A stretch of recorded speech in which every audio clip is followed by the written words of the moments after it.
Imagine a world simmering with anticipation, a civilization standing on the cusp of a profound transformation, yet completely unaware of the quiet young man walking among them. His very existence would one day redefine the course of human history. We often speak about the Prophet Muhammad's prophethood, his divine revelations, and his remarkable leadership in establishing Islam. But what about the years that came before? What shaped the soul of the man who would guide humanity? What were the trials, the triumphs, and the defining moments of his youth that forged the character of the last prophet, peace be upon him? Today, we delve deep into those unseen years, the fascinating and often overlooked period of Prophet Muhammad's youth. This was a time filled with invaluable lessons, remarkable integrity, and a destiny that was quietly unfolding. Prepare to witness the making of a leader, a prophet, and a man whose early life continues to serve as a beacon of virtue for all time. The narrative of Prophet Muhammad's youth begins with a profound sense of humility and resilience, etched deeply by early loss that marked his tender years. Born in Makkah in 570 CE, he entered a world where the tribal system reigned supreme, and lineage was a source of immense pride. Yet Muhammad, whose name itself means the praised one, was destined for a different path. His father, Abdullah, passed away before his birth. Then, just 6 years later, his mother Amina succumbed to illness while returning from a visit to Medina. This double bereavement left young Muhammad a complete orphan.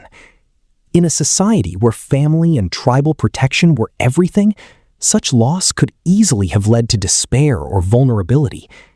Instead, it fostered within him an inner strength, a unique sense of independence, and a deep empathy for the vulnerable. This early experience instilled in him a lifelong commitment to justice and compassion for orphans, widows, and the weak, qualities that would define his entire mission later. Following his mother's death, the responsibility of caring for the young boy fell to his grandfather, the venerable Abdul Muttalib. As the respected chief of the Banu Hashim clan, Abdul Muttalib cherished his orphaned grandson with immense affection. He recognized something special in the boy and gave him exposure to leadership, diplomacy, and the noble customs of his people. Sadly, this loving guardianship was short-lived. Abdul Muttalib passed away when Muhammad was only 8 years old. Now, under the care of his uncle, Abu Talib, Muhammad found another pillar of support. Abu Talib was a man of modest means, but possessed immense integrity and kindness. He treated his nephew like his own son, extending unwavering love and protection. This strong familial bond within Arab society highlights the importance of kinship and loyalty. Abu Talib's steadfast support would later prove vital during the difficult years of prophethood. As a young boy living with Abu Talib, Muhammad contributed actively to the household. He tended sheep in the valleys and deserts surrounding Mecca. This seemingly humble task played a crucial role in shaping his character. The solitude of the desert offered him ample time for reflection. Away from the noise of the city, he observed nature, contemplated the vast cosmos, and pondered the deeper purpose of existence. These quiet moments fostered profound humility, detachment from worldly distractions, and a strong connection with the natural world, qualities that would later illuminate his spiritual journey and teachings. One of the most remarkable episodes from his youth occurred when he was around 12 years old. He accompanied his uncle, Abu Talib, on a trading caravan journey to Syria. During this trip, they stopped in the town of Busra, where they encountered a Christian monk named Bahira. Known for his piety and deep knowledge of ancient scriptures, Bahira observed the young Muhammad with unusual interest. According to narrations, he noticed distinct signs mentioned in the prophecies, such as a cloud shading the boy as he walked and a unique seal between his shoulders. Recognizing these as indicators of the coming prophet, Bahira cautioned Abu Talib to protect the boy from potential harm. This encounter stands as a powerful testament to the extraordinary destiny that awaited Muhammad even in his childhood. Mecca, despite being a sacred city housing the Kaaba, was no stranger to tribal conflicts. During Muhammad's youth, a protracted and bloody conflict, known as the Harb al-Fijar, or the Sacrilegious War, erupted. This war was called sacrilegious because fighting took place even in the sacred months when violence was traditionally forbidden. Though still a teenager, Muhammad assisted his uncles by gathering arrows and supporting them on the battlefield. He witnessed firsthand the brutality of intertribal warfare, the senseless loss of life, and its devastating impact on society. These painful experiences deepened his innate aversion to unnecessary conflict and strengthened his lifelong desire for peace and reconciliation.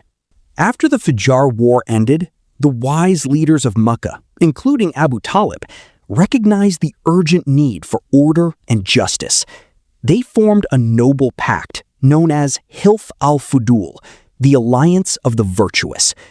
This alliance aimed to protect the rights of the oppressed, ensure fair treatment for strangers and the weak, and prevent wrongdoing in Mecca, regardless of tribal affiliation.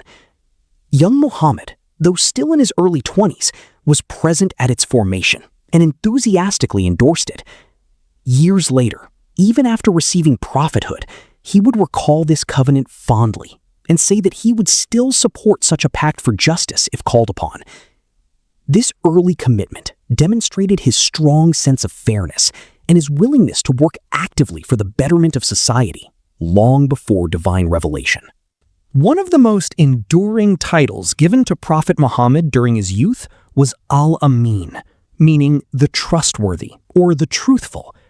The people of Makkah bestowed this title upon him themselves because of his unparalleled reputation for honesty, integrity, and reliability.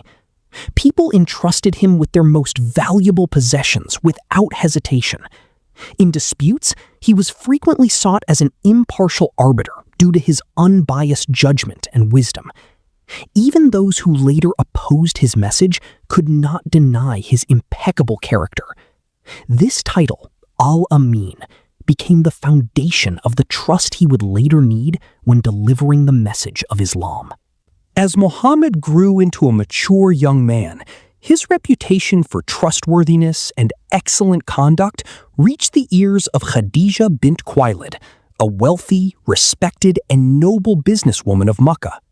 Impressed by his honesty and business acumen, she hired him to manage her trading caravans. Muhammad carried out his duties with such diligence, integrity, and skill that her profits increased significantly. Deeply moved by his character, Khadija proposed marriage to him, even though she was about 15 years older. Muhammad accepted, and their union became one of profound love, mutual respect, and unwavering support. Khadija remained his only wife for 25 years until her passing. She became his first and most devoted supporter, his confidant, and a source of immense emotional strength.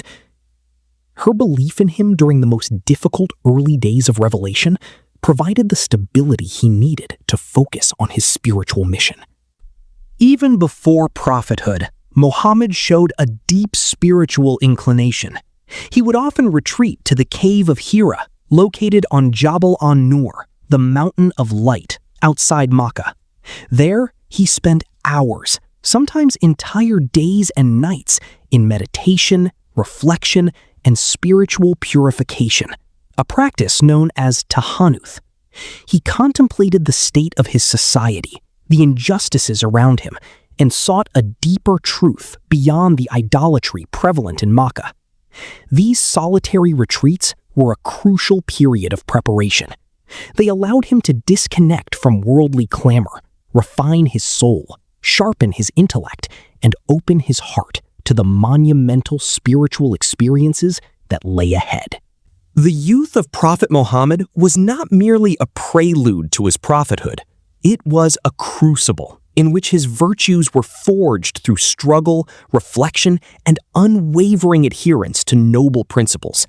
He lived a life of exemplary moral conduct, earning the trust and admiration of everyone who knew him, even future opponents. His humility, honesty, integrity, compassion, and sense of justice were not abstract ideals, but lived realities that defined every interaction. He cared deeply about the welfare of his community and always sought to alleviate suffering and uphold righteousness. From losing his parents at a young age to working humbly as a shepherd, from supporting justice PACs to earning the title of Al-Amin, every chapter of his early life teaches us that true greatness is cultivated quietly through consistent character, patience, and moral courage.